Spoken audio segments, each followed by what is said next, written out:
माधव, मुझे कई बार चोट लगी, परंतु इस चोट की पीड़ा का भान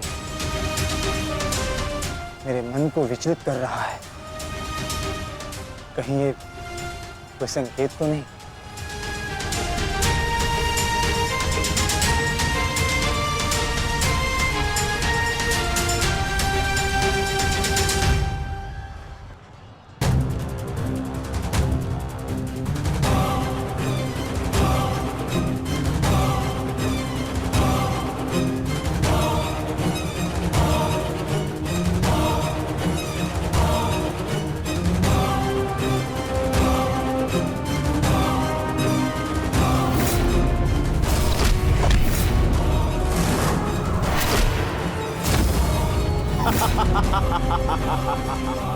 दुर्योधन, केवल आचार्य द्रोण को अपना वचन ज्ञात कराने से क्या होगा? इतने अपमान के पश्चात भी अंगराज कर्ण तो जो के त्यों खड़े हैं। क्या इनका इस युद्ध के प्रति कोई कर्तव्य नहीं? मैं केवल नियम का पालन कर रहा हूं गांधार नरेश। नियम और नीति कहती है कि एक योद्धा के साथ केवल एक ही योद्धा युद्ध कर सकता है, और तुरंत के लिए अभिमन्यु युद्ध के लिए किसको चुनेगा वो उसका अधिकार है। नहीं मित्र, ये विकल्प लेने का समय नहीं है। अंत करो इसका। नहीं मित्र, हमें ये युद्ध जीतने के लिए अनीति का सहारा लेने की आवश्यकता नहीं है। नीति सिखाते सिखाते प्रपितामह शरशैया पर चले गए। यदि इन्हें नीति का ज्ञान होता तो आज ये युद्ध संभव ही ना होता। अभिमन्यु, तुम्हें विकल्प चुनना होगा।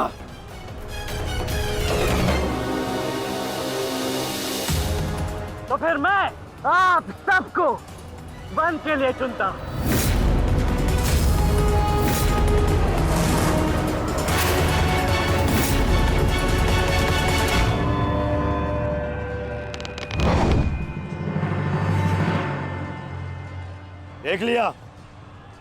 देख लिया इसने अपना विकल्प चुन लिया। अब इस पर दया दिखाने की कोई आवश्यकता नहीं है। अब आक्रमण करने की आवश्यकता है। आक्रमण करो और अपना वचन स्मरण रखो कर्ण। देख रहे हो पांडवों, अभी तो ये रथ विहीन हुआ है,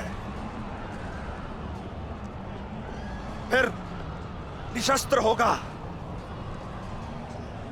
और फिर प्राणहीन।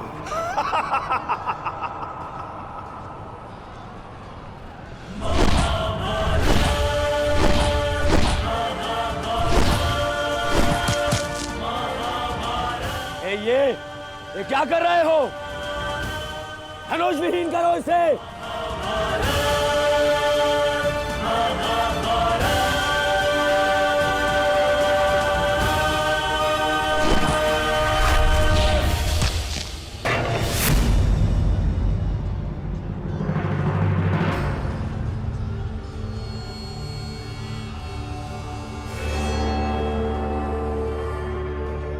ठहरो मित्र, स्मरण रहे, इससे इतनी सरल मृत्यु नहीं देनी है।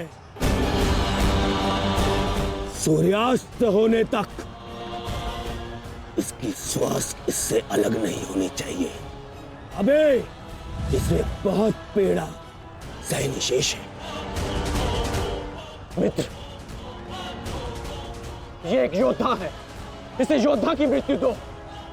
अरे योद्धा नहीं है ये, उन भगोड़े पांडवों का मेला रक्त है। इसे बहना होगा। मित्र जागो, जागो मित्र, और प्रहार करो।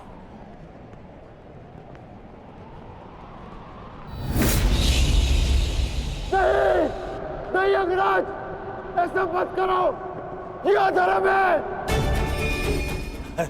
अधर्म? अंगराज!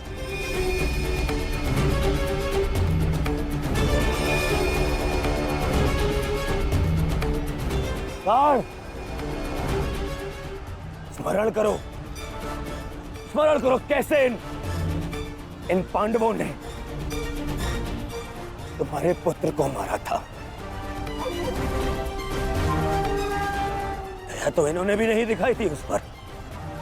उसकी पीड़ा का मान है मुझे, और प्रहार करो का, प्रहार करो उस पर।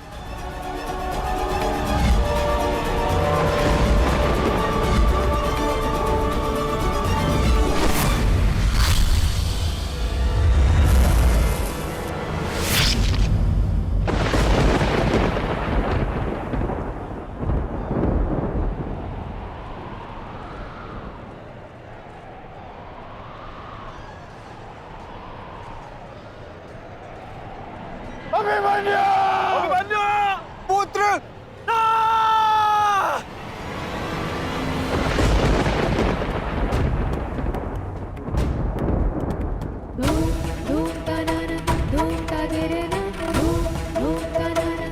क्या हुआ माताश्री? उत्तरा बस ऐसे ही। एक बात कहूँ माताश्री, आज मन कुछ विचलित सा हो रहा है। आज से पहले ऐसा कभी नहीं हुआ। अरे तो रोज ही युद्ध पे जाते हैं, परंतु आज कुछ विचित्र सा अनुभव हो रहा है। चिंता करने की कोई आवश्यकता नहीं है उत्तरा। मेरा पुत्र महावीर है, और फिर उसे सभी पांडव, पिताश्री, ज्येष्ठ, उनकी सुरक्षा भी तो प्राप्त है। मुझे पूर्ण विश्वास है अभिमन्यु विजयी होकर लौटेगा और तुम उसका तिलक करोगी। हे सूर्यदेव, आज तनिक शीघ्र अस्त हो जाओ। मेरा पुत्र बिना सुरक्षा कवच के युद्ध में गया है।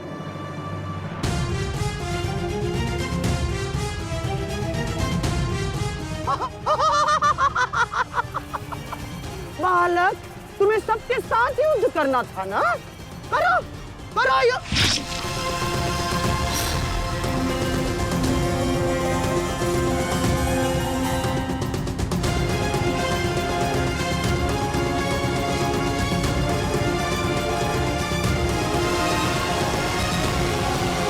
थक गए योद्धाओ, मेरी चुनौती अभी समाप्त नहीं हुई।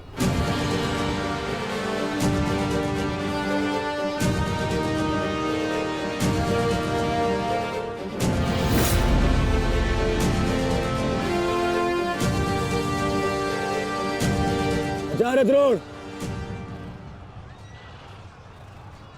देख क्या रहे, प्रहार कीजिए इस पर।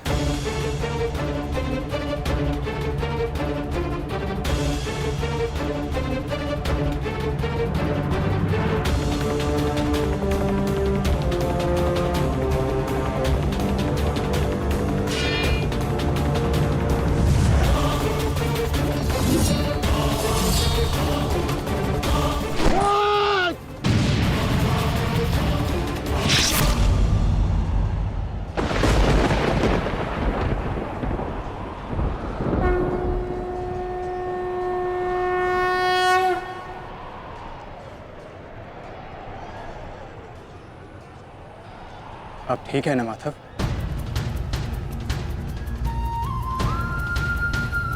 आपको कोई क्षति तो नहीं पहुंची? युद्ध में तो क्षति पहुंचती ही है पार्थ, किंतु इस पीड़ा को सहना एक योद्धा का कर्म और धर्म होता है। समय की मार को तो स्वयं ईश्वर भी नहीं टाल सकते। त्रिगर्ता सेना का नाश करो पार्थ।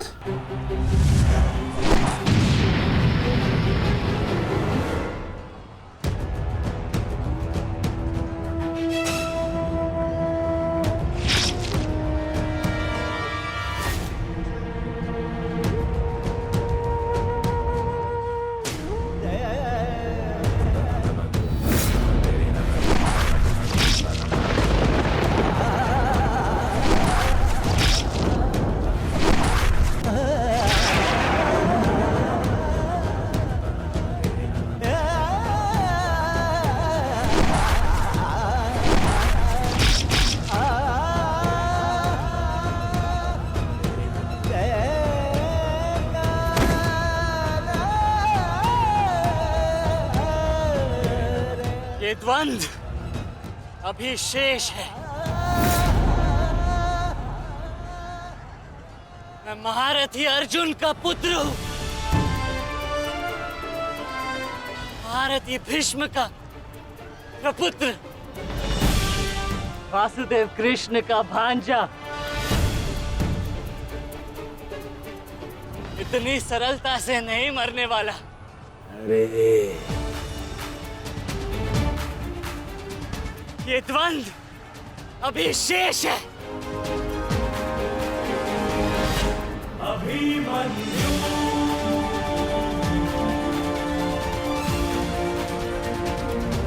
अभिमन्यु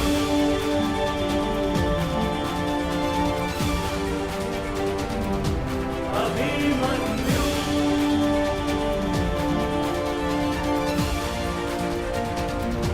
अभिमन्यु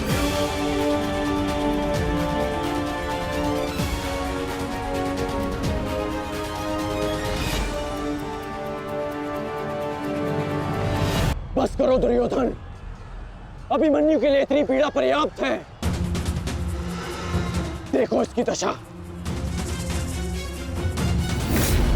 अब अभिमन्यु और उसकी पीड़ा का अंत करने का समय आ गया है।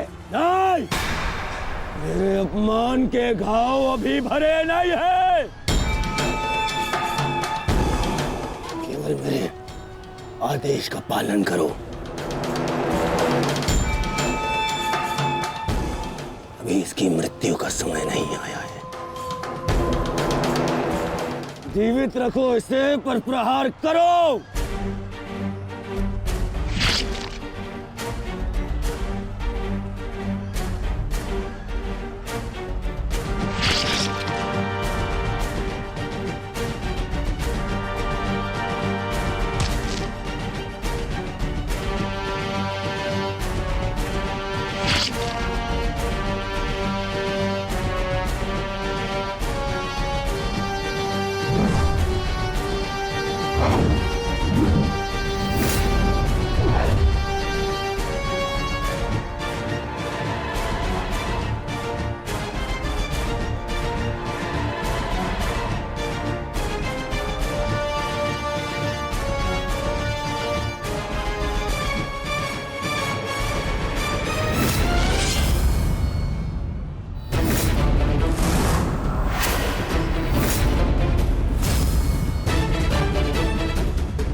अपने पूरे बल से प्रहार करो इस अर्जुन पुत्र पर।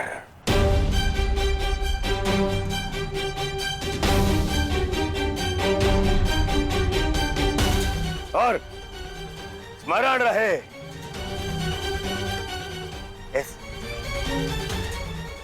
इस बालक के शरीर के हर एक भाग में घाव देखना चाहता हूं मैं।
अस्माकं विजयं निश्चितम्।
अरे बस बस, महामश्री दुशासन, बस मर जाएगा हैं?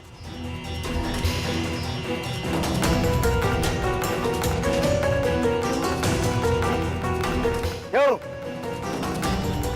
इस बात की प्रतीक्षा है? इतना पर्याप्त नहीं? चल एक मांग मुझसे, मैं तुझे मृत्यु दूंगा भीख में। आजा, मांग भीख। बड़ों के समक्ष हाथ भीख के लिए नहीं, आशीर्वाद के लिए बढ़ाते हैं काका श्री।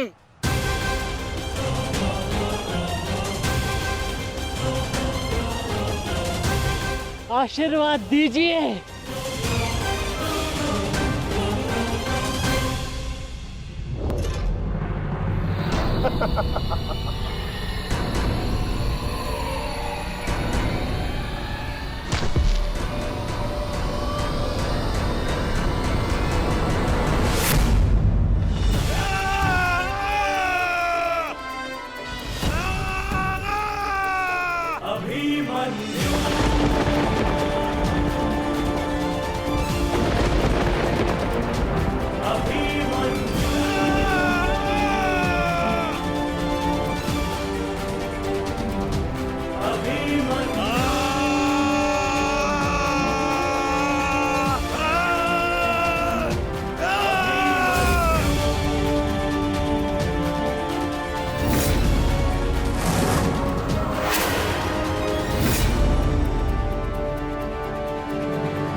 मुझसे आशीर्वाद चाहिए ना, तो ठीक है।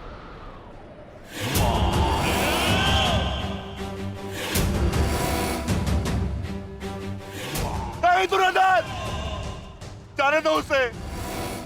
ऐसा मत करो दुर्योधन, ऐसा मत करो।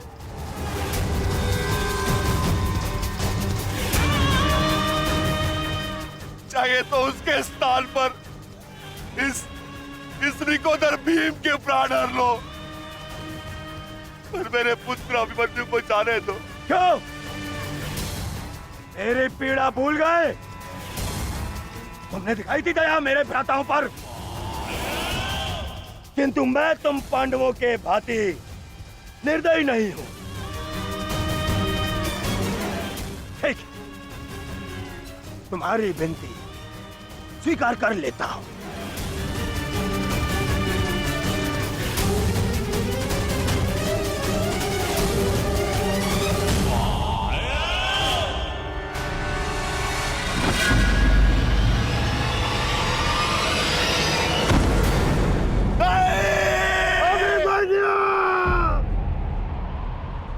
आओ, आओ मुझसे भीख मांगो।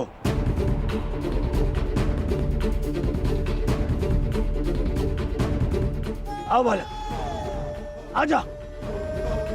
आ मैं तुझे मृत्यु भीख में देता हूं। आओ भीख मांग,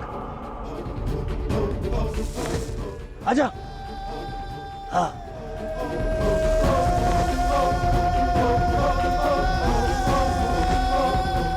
मैं तुझे मुक्त कर दूंगा। मांग, मांग मुझसे भीख मांग।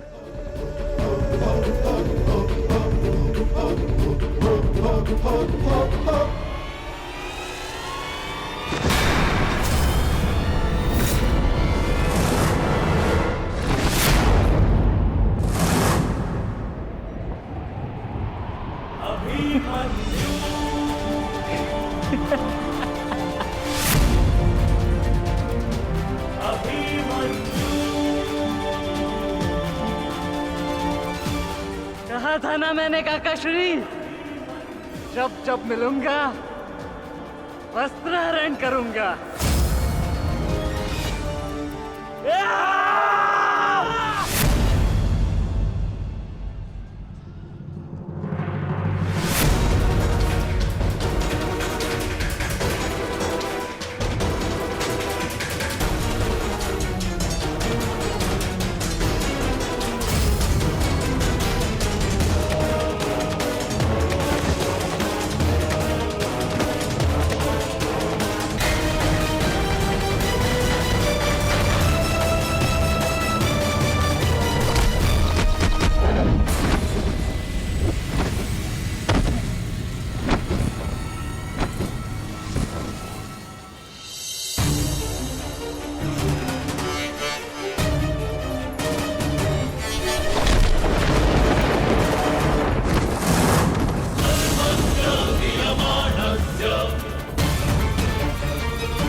ऐसा नृत्य मत करो, बस करो।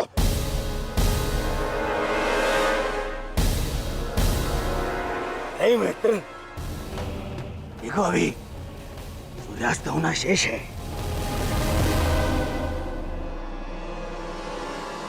और अभी इसे और पीड़ा भी देना शेष है, अभी नहीं।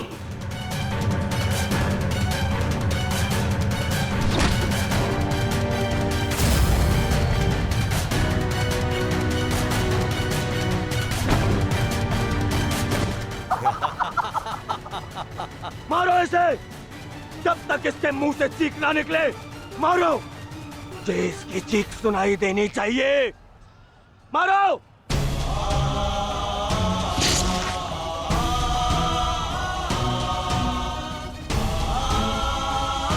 अभिमन्यु,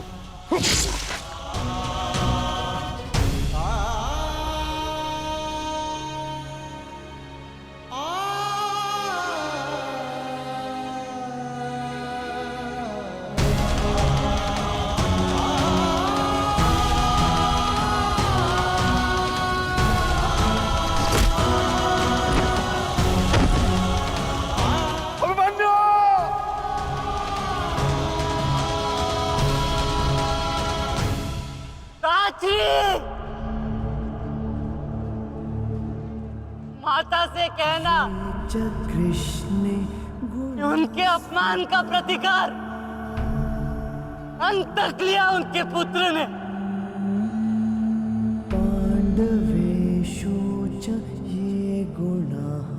पिताश्री से कहना कि मैंने शत्रु को उनकी कमी अनुभव नहीं होने दी।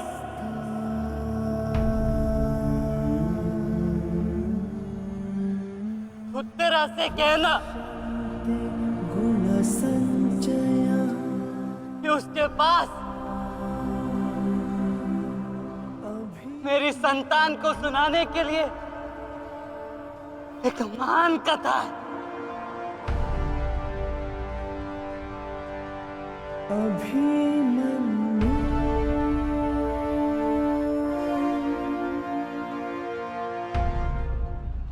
उत्तरा, क्या हुआ पुत्री? पता नहीं माता, मैंने आपको कहा था ना, आज सुबह से ही मन बहुत विचलित हो रहा है। मैं पुत्री,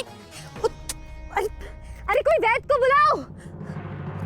आओ, ऐसा था।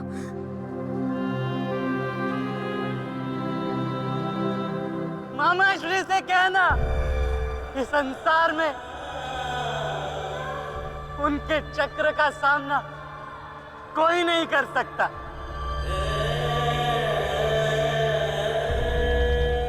परंतु मैंने, उनके भांजे ने इस चक्रव्यूह को तोड़ा और महारथी के मान को तोड़ा।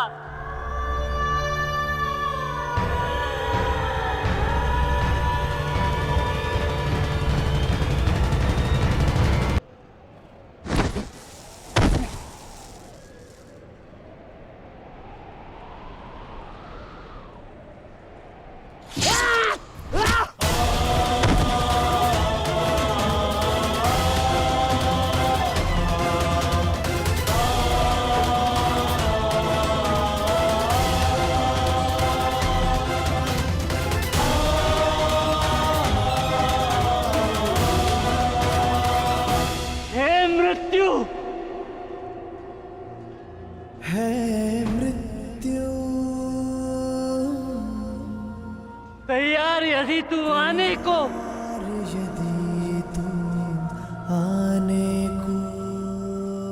प्रसन्न मुखा, प्रसन्न मुख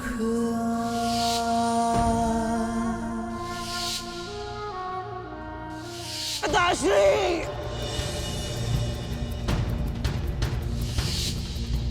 द्वार खुला है तेरा स्वागत, वीर खड़ा द्वारे अभयागत।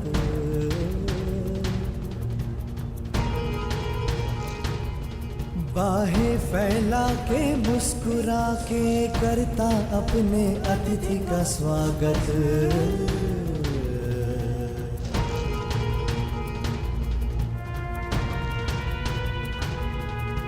चिरनिद्रा का देके भरती कर अपने अतिथि का स्वागत। कर अपने अतिथि का स्वागत।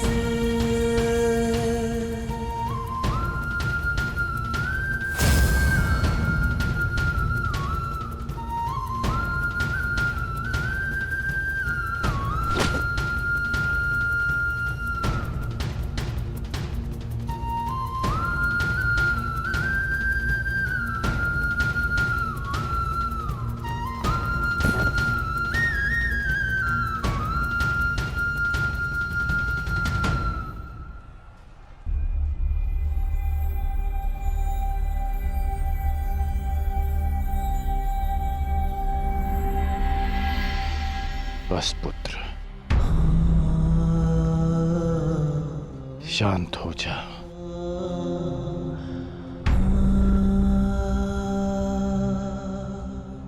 विश्व के सर्वश्रेष्ठ योद्धा की पदवी ना मुझे मिलेगी और ना ही अर्जुन को। वो सम्मान तुमने हमसे छीन लिया पुत्र। आज महाभारत हार गई, परंतु तुम जीत गए महावीर, तुम जीत गए।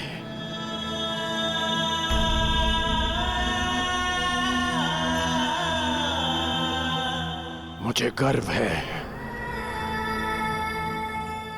कि मुझे तुम जैसे शूरवीर योद्धा के साथ द्वंद्व करने का अवसर मिला।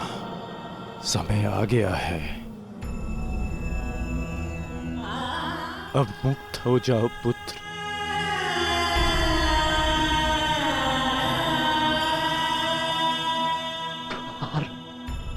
खुला है तेरा स्वागत। प्रसन्न मुख आ।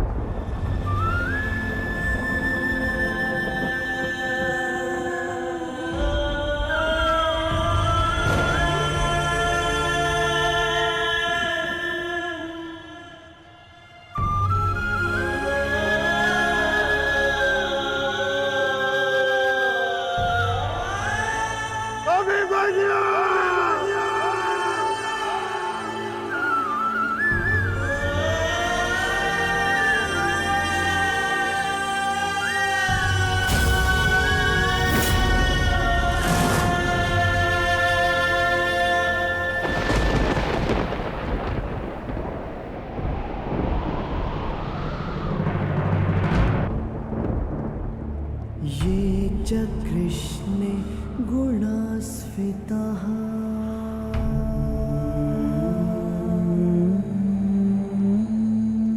पाण्डवेषु च ये गुणाः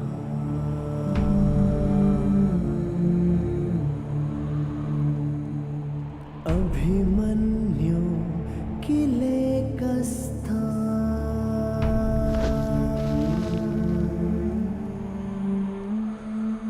दृश्यन्ते गुणसञ्चयः।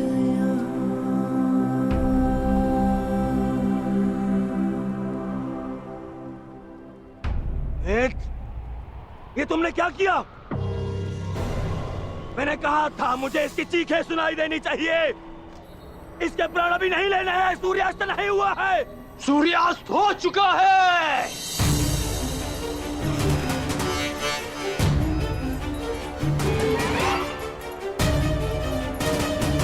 इस कुरुक्षेत्र में धर्म और नीति का सूर्यास्त हो गया है।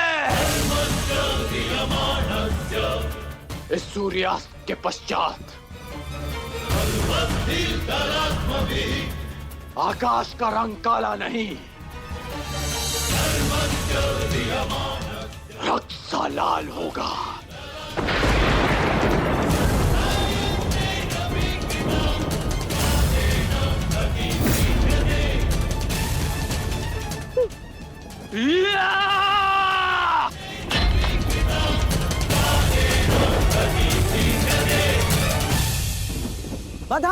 हो मेरे होने वाले सम्राट। बधाई हो, आज तुम्हारा प्रतिशोध पूर्ण हुआ।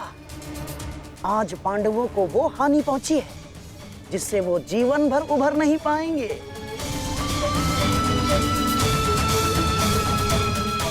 मामा श्री, इन पांडवों के मुख पर मुझे प्रतिदिन यही भाव चाहिए।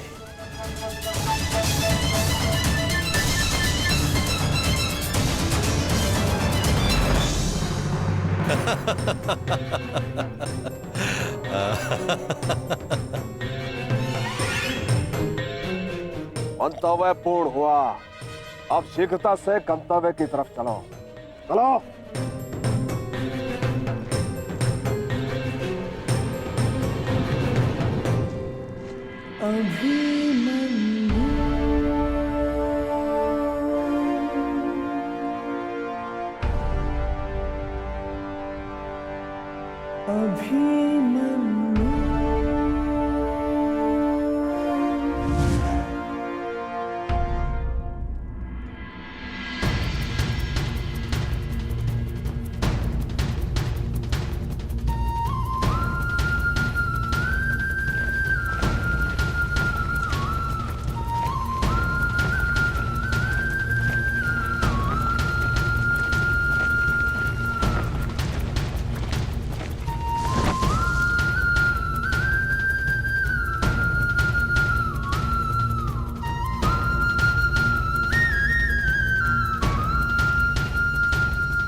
युधिष्ठिर,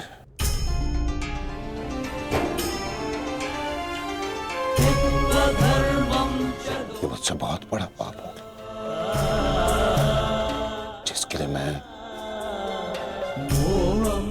क्षमा भी नहीं मांग सकता।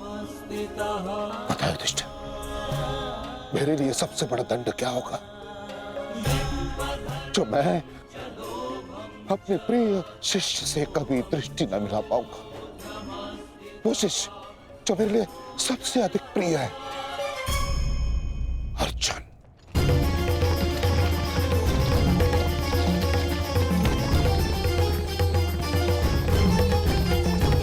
गति बढ़ाइए माता। गति कितनी भी बढ़ा लीजिए काकाश्री, कोई लाभ नहीं, क्योंकि कोई भी रथ समय में उल्टा नहीं जा सकता। वासुदेव, अब तक मैं सब कुछ देख रहा था, परंतु अब रहा नहीं गया। प्रभु, मेरे मन में कुछ संदेह है। मेरी मृत्यु धर्म स्थापना के लिए आवश्यक थी, परंतु क्या उस वीर का अंत भी आवश्यक था? क्या आप उसे टाल नहीं सकते थे? ईश्वर भी समय से परे कहाँ है बारबरीक? परंतु ईश्वर स्वयं समय भी है ना? किंतु ये समय ना प्रश्न करने का है और ना ही अवसर उत्तर देने का।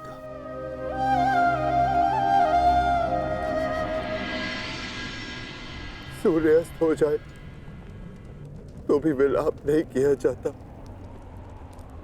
उसकी आरती की जाती है।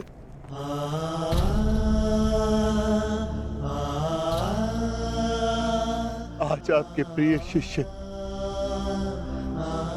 के पुत्र ने आपके द्वारा दी गई शिक्षा को सार्थक कर दिया, जो आपने अर्जुन को दी, और अर्जुन ने अभिमन्यु को आज हम सबके मन भरे हुए हैं, परंतु कांधे ऊंचे, और अब हम में से कोई नहीं रोएगा।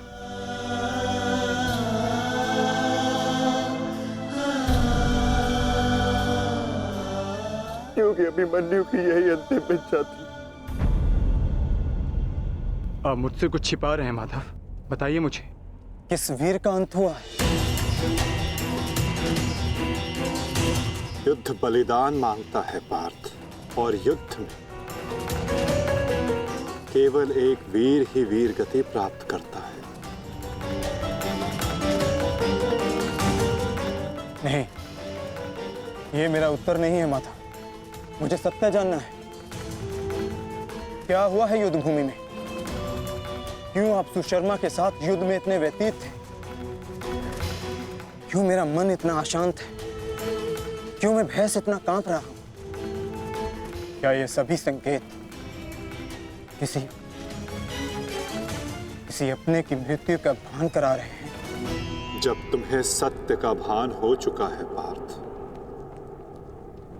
तो क्यों तुम मुझसे असत्य बुलवाना चाहते हो?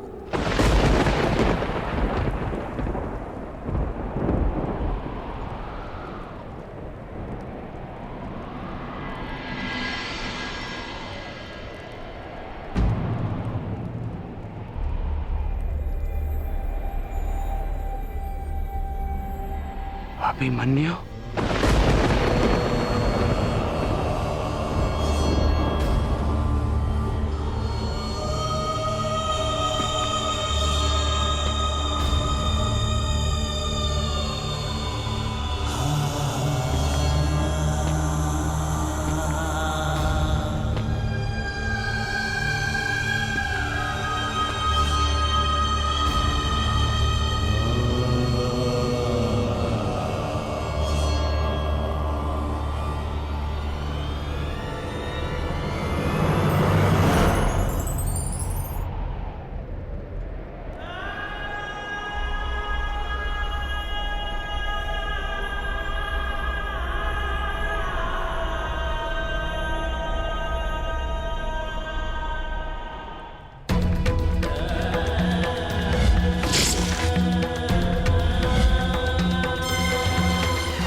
ये रक्त हाथ से जा क्यों नहीं रहा? ये रक्त हाथ से जा क्यों नहीं रहा?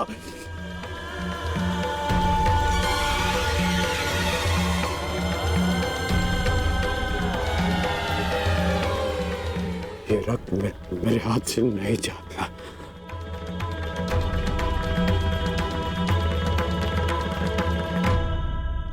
क्या ये सत्य है कि मेरा पुत्र अभिमन्यु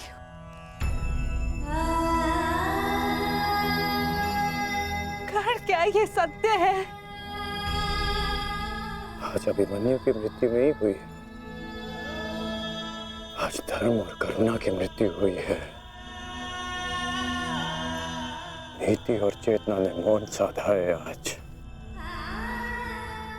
इतिहास से ना अभिमन्यु की शौर्य गाथा कभी लुप्त होगी और ना ही कौरवों के माथे से इस पाप का कलंक जाएगा। अभिमन्यु का मृत्यु बाण हम सबके चरित्र को छलनी कर चुका है।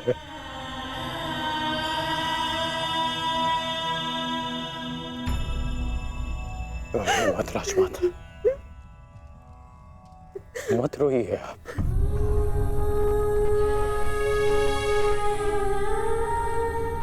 आपके अभिमन्यु के अंतिम समय में उसके मुख पर विजय की मुस्कान थी।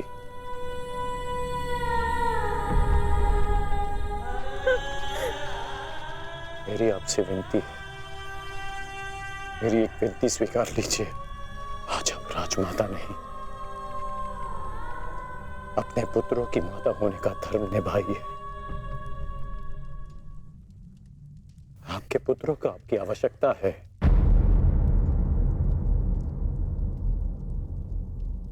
आप पांडवों का विलाप रोकिए और मैं अपने पाप का पश्चाताप करूंगा।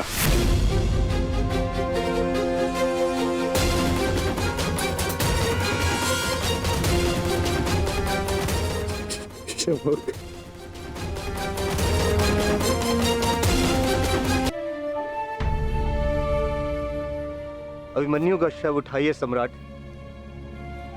सम्मान सहित उसका अंतिम संस्कार करना है। जिसे कंधे पर बिठाकर हस्तिनापुर के सिंहासन पर बिठाना था, उसे कंधे पर लेटाकर चिता तक कैसे लिया जाएगा? कैसे? क्या उत्तर दूंगा मैं पांचाली को कि उसका पुत्र इस संसार में नहीं रहा? कैसे समझाऊंगा मैं उत्तरा को कि उसका पुत्र अपने पिता का चेहरा कभी नहीं देख पाएगा? क्या कहूंगा मैं अर्जुन को कि उसके भाई उसके पुत्र की रक्षा नहीं कर पाए?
ये च कृष्णे गुणास्फितः।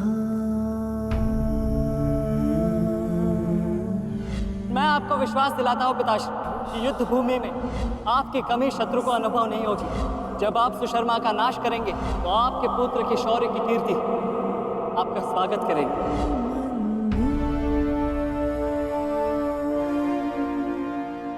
आशीर्वाद दीजिए मामाश्री कि मैं विजयश्री प्राप्त कर लूं। मेरा आशीर्वाद तुम्हारे साथ है पुत्र।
अभिमन्यु, पुत्र मैंने सुना कि किस प्रकार तुमने अभेद्य चक्रव्यूह को भेदा।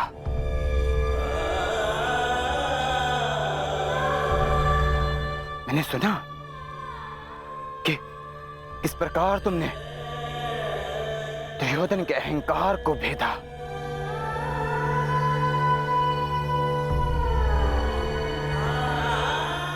सुना कि किस प्रकार तुमने अपनी अपनी माता के अपमान का प्रतिकार किया।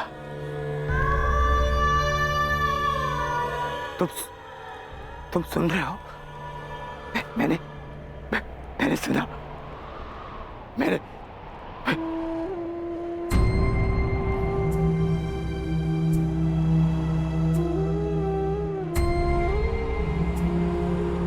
चक्रव्यूह को भेदने की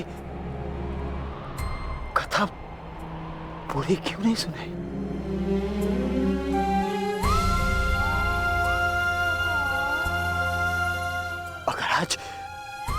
अगर आज सुनाई होती ना तो मेरा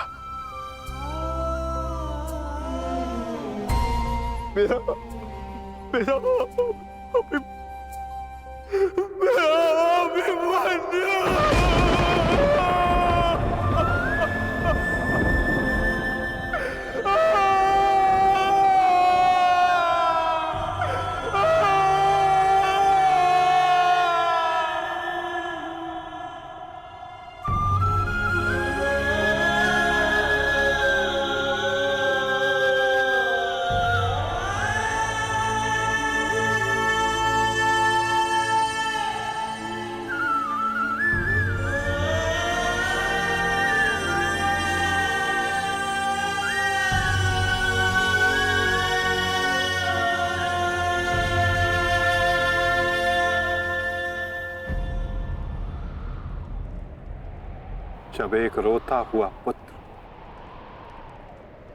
अपने पिता के समक्ष एक योद्धा बनकर प्रस्तुत होता है तो उसके पिता के लिए बड़े गर्व की बात होती है।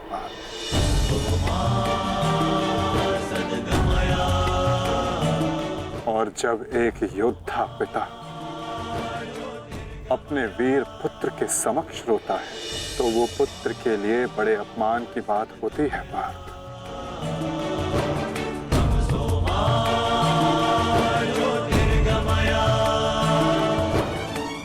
और मेरे भांजे अभिमन्यु का अपमान मत करो पार्थ। आज अभिमन्यु जो बन गया है वो कोई योद्धा नहीं बन पाता।